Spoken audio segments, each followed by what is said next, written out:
نحمده ونصلي على رسوله الكريم اما بعد فاعوذ بالله من الشيطان الرجيم بسم الله الرحمن الرحيم عن عبد الله بن عمرو قال رسول الله صلى الله عليه وسلم بلغوا عني ولو آية وحدثوا عن بني إسرائيل ولا حرج ومن كذب علي متعمدا فليتبوأ مقعده من النار رواہ البخاری۔ سامعین اکرام، جو حدیث مبارک خطبہ مسنونہ کے بعد تلاوت کی ہے، اس کا مقصد یہ ہے کہ علم دین زیادہ سے زیادہ پھیلانا چاہیے۔ حضرت عبداللہ ابن عمرو فرماتے ہیں کہ رسول اللہ صلی اللہ علیہ وسلم نے فرمایا کہ میری باتیں یعنی میری حدیثیں لوگوں تک پہنچاؤ۔ بلغوا عنی ولو آیہ، اگرچہ ایک ہی آیت ہو، اور بنی اسرائیل کی باتیں نقل کر سکتے ہو۔ وحدثوا عن بنی اسرائیل ولا حرج، اور اس نقل کرنے میں کوئی گناہ نہیں ہے۔ اور جس شخص نے جان بوجھ کر مجھ پر جھوٹ لگایا تو اس کو چاہیے کہ وہ اپنا ٹھکانہ دوزخ میں تلاش کرے۔ ہاں، حدیث مبارک جو آپ نقل کریں، جو بیان کریں، وہ ثابت ہو کہ یہ آقا علیہ الصلاۃ والسلام نے فرمائی یا آپ نے یہ ایسا عمل کیا، اور خالی جھوٹ کی نسبت پیارے آقا صلی اللہ علیہ وسلم کی جانب کی، تو آپ صلی اللہ علیہ وسلم فرماتے ہیں کہ من کذب علی متعمدا فلیتبوأ مقعدہ من النار، جس شخص نے جان بوجھ کر مجھ پر جھوٹ لگایا تو اس کو چاہیے کہ وہ اپنا ٹھکانہ دوزخ میں تلاش کرے۔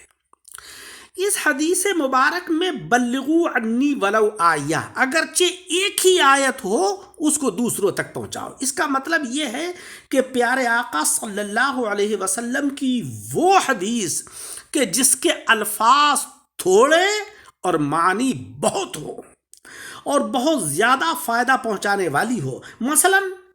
آقا علیہ الصلاۃ والسلام کا یہ ارشاد گرامی کہ من صمت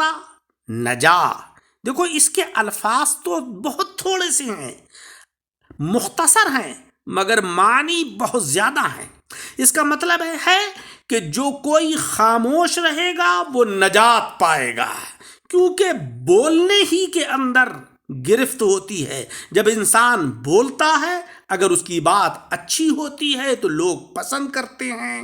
اور اگر بات بری ہوتی ہے تو لوگ ناپسند کرتے ہیں، اور وہ کہنے والا گنہگار ہوتا ہے۔ اس لیے پیارے آقا نے فرمایا کہ من صمت نجا، جو خاموش رہا اس نے نجات پائی۔ تو اس حدیث مبارک کے حصے کے الفاظ مختصر مگر معنی بہت زیادہ ہیں۔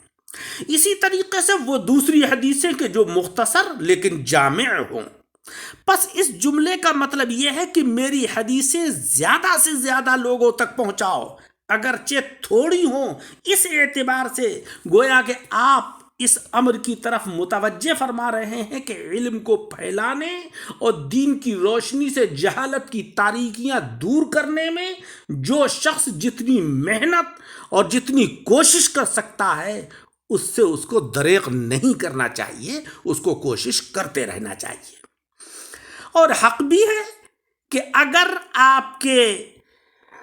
درس دینے سے، آپ کی تبلیغ کرنے سے، احادیث مبارکہ بیان کرنے سے ایک شخص بھی راہ راست پر آ گیا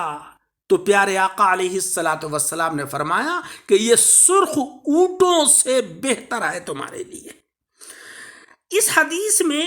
بنی اسرائیل کی باتیں نقل کر سکتے ہو، اس کا کیا مطلب ہے؟ وحدثوا عن بنی اسرائیل، اس کا مطلب یہ ہے کہ یہودیوں سے ان کی قومی تاریخ کے جو واقعات تم سنو، اور اب ان کے پچھلے قصے اور حالات وہ جو تمہیں بتائیں ان کو تم دوسروں کے سامنے بیان کر سکتے ہو، کیونکہ قوموں کے عروج و زوال کے قصے اور واقعات سن کر اور پڑھ کر نصیحتیں حاصل ہوتی ہیں، اس لیے ان کو بیان کر سکتے ہو۔ لیکن جہاں تک ان کے مذہبی عقائد اور احکام کا تعلق ہے تو ان کو نقل کرنا اور دوسروں تک پہنچانا یہ قطعاً ممنوع ہے، کیونکہ شریعت محمدی کے آنے کے بعد پچھلی تمام شریعتیں منسوخ ہو چکی ہیں اور کل عدم ہو چکی ہیں۔ اب اس شریعت محمدی کے علاوہ کسی بھی شریعت اور کسی بھی مذہب کی نشر و اشاعت ہرگز جائز نہیں ہے۔ اور اس حدیث مبارک میں کہ من کذب علی متعمدا فلیتبوأ مقعدہ من النار، وہ اپنا ٹھکانہ دوزخ میں تلاش کرے، کہ جس نے جھوٹ کہا اور میری طرف کو وہ جھوٹ منسوب کر دیا۔ یہ جملہ آقا علیہ الصلاۃ والسلام پر جھوٹ لگانے کی سخت ترین ممانعت اور اس برائی کا ارتکاب کرنے والے کے حق میں نہایت ہی سخت زجر و توبیخ کے طور پر ہے۔ مطلب یہ ہے کہ جو شخص پیارے آقا صلی اللہ علیہ وسلم کی طرف کسی ایسی بات یا کسی ایسے کام کی نسبت کرے کہ جو حقیقت میں آپ سے ثابت نہیں ہے، جیسا کہ جھوٹی حدیثیں گڑھنے والے اپنے اغراض و مقاصد کے تحت جھوٹی حدیثیں گڑھ کر لوگوں کو سناتے ہیں، یا جانتے بوجھتے ایسی حدیثیں پھیلاتے ہیں کہ جن کا گڑھی ہوئی ہونا ثابت ہے، تو ایسے شخص کو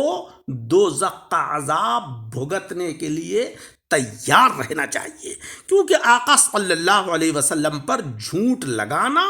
متفقہ طور پر تمام علماء کرام کے نزدیک حرام اور کبیرہ گناہ ہے۔ بلکہ امام محمد جوینی رحمت اللہ علیہ نے تو اس کو کفر لکھا ہے۔ لہذا حدیث مبارک کو بیان کرنے سے یا اس کے اوپر عمل کرنے سے پہلے اس کو یہ دیکھنا چاہیے کہ یہ پیارے آقا سے ثابت ہے یا نہیں۔ اور یہ بات ذہن میں رہے کہ یہ حدیث مبارک من کذب علی متعمدا فلیتبوأ مقعدہ من النار یہ متواترات میں سے ہے، بلکہ حقیقت یہ ہے کہ اس کے درجے کو کوئی اور متواتر حدیث نہیں پہنچی، کیونکہ اس کو صحابہ کرام کی ایک بڑی جماعت نے نقل کیا ہے۔ چنانچہ بعض حضرات نے لکھا ہے کہ 62 صحابہ کرام نے اس حدیث کو روایت کیا ہے، اور ان 62 صحابہ کرام میں 10 مبشرہ بھی شامل ہیں، یعنی وہ حضرات صحابہ کرام کہ جن کو پیارے آقا صلی اللہ علیہ وسلم نے زندگی ہی میں ان کی جنت کی خوشخبری عطا فرما دی کہ یہ جنتی ہیں، یہ بھی اس حدیث مبارک کے راوی ہیں۔ لہذا کسی حدیث کو بیان کرنے سے پہلے اس کا پیارے آقا سے ثابت ہونا یہ ہم کو ضرور جاننا چاہیے۔ اللہ تبارک و تعالی مجھے اور آپ سب حضرات کو عمل کی توفیق عطا فرمائے، آمین۔